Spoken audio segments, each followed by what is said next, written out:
Salut à toi qui viens de cliquer sur la vidéo, bienvenue au-dessous des bibliothécaires.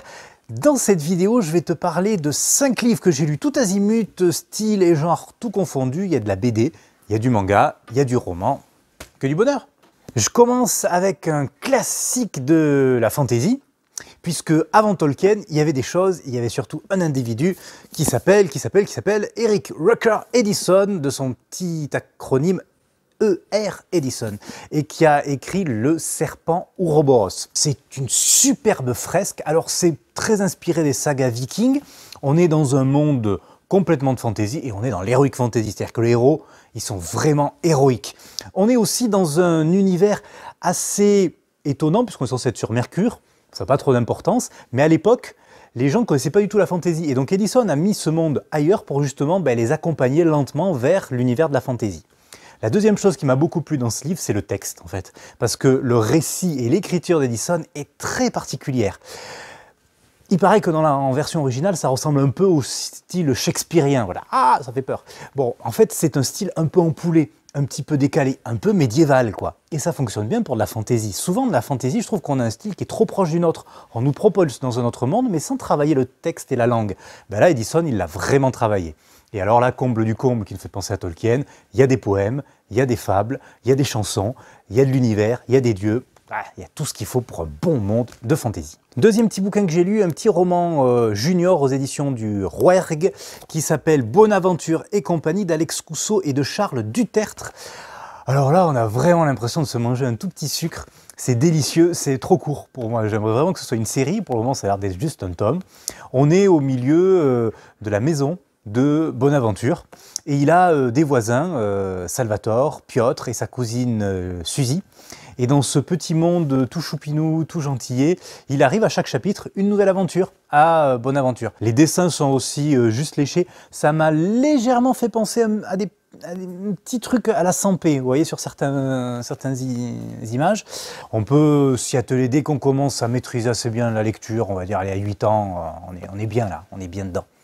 Une série de mangas que je dédie tout particulièrement à nos collègues libraires, si Julien nous voit dans la vidéo, big pouce, puisque c'est lui qui m'a conseillé contre toute folie Shy, une série qu'il a bien aimée.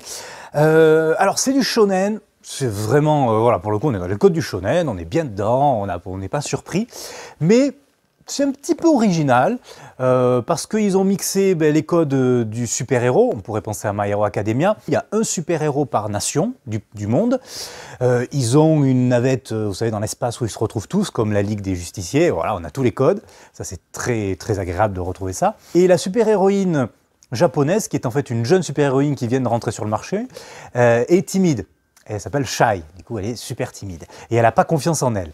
Donc, toute l'histoire, c'est aussi une histoire d'acceptation de soi-même, d'acceptation de ses pouvoirs, d'acceptation en fait de l'adolescence. Ça c'est plutôt très bien vu, c'est que comment est-ce qu'elle va reprendre confiance en elle. Elle est aidée par la super-héroïne russe qui est quand même l'atout cœur de la série, plutôt chouette celle-là. Et il va y avoir un grand mal. J'en dis pas plus. Alors oui, j'ai lu Holly Black. Je suis en train de lire le premier tome et comme il n'est pas présent à la bibliothèque, je vous ai pris le préquel, là, comment le prince Cardan est devenu à détester les histoires. Et elle a sorti un préquel au vu du succès de la trilogie. Oui, c'est Le Peuple de l'air ou Le Prince Cruel, puisque le premier tome s'appelle Prince Cruel. Alors, qu'est-ce que j'en ai pensé ? Ah, c'est pas mal, allez, c'est pas mal, c'est quand même bien. Je dis quand même parce que ça a beaucoup de codes du young adulte. Hein, on est dans une série américaine complète avec les influences, les groupes de jeunes qui se réunissent, mais avec un personnage principal qui est très très attachante. On est dans une société, donc les fées, les fae, je sais pas comment on prononce, qui vit en marge du monde humain, mais avec des pouvoirs et qui se sentent supérieurs aux mortels. Les fées, eux, ne savent pas mentir, et les humains, oui. Donc ils sont à la fois critiqués pour ça, et c'est aussi leur compétence, savoir mentir. Et la dernière petite chose qui m'a beaucoup plu, moi, c'est que j'ai eu un petit écho très très lointain de Robin Hood et de l'Assassin Royal. Je vous dis pas plus pourquoi, mais le personnage principal, du coup, elle va être placée dans une position qui ressemble vraiment à ça. Holly Black, Le Prince Cruel. Moi, j'ai plutôt un bon avis. Je vais voir sur les 2 autres tomes si ça continue, si ça se poursuit. Et pour finir ce top 5, une série de BD, alors c'est pas tout récent, mais les autres d'ailleurs, vous pouvez me dire aussi que c'est pas très récent, c'est juste que je me suis mis à les lire. C'est l'adaptation de Orwell, de La ferme des animaux en bande dessinée, Le château des animaux par Delep et Dorisson aux éditions Casterman. Alors ça faisait très longtemps que j'ai lu le bouquin originel d'Orwell, du coup c'est vrai que la trame narrative je l'avais plus du tout en tête. Complètement. Donc ça m'a beaucoup plu de retrouver un petit peu ça, à chaque fois que je le lis, ah oui, d'avoir un lointain écho. Et ce qui est extraordinaire, c'est la claque visuelle, quoi.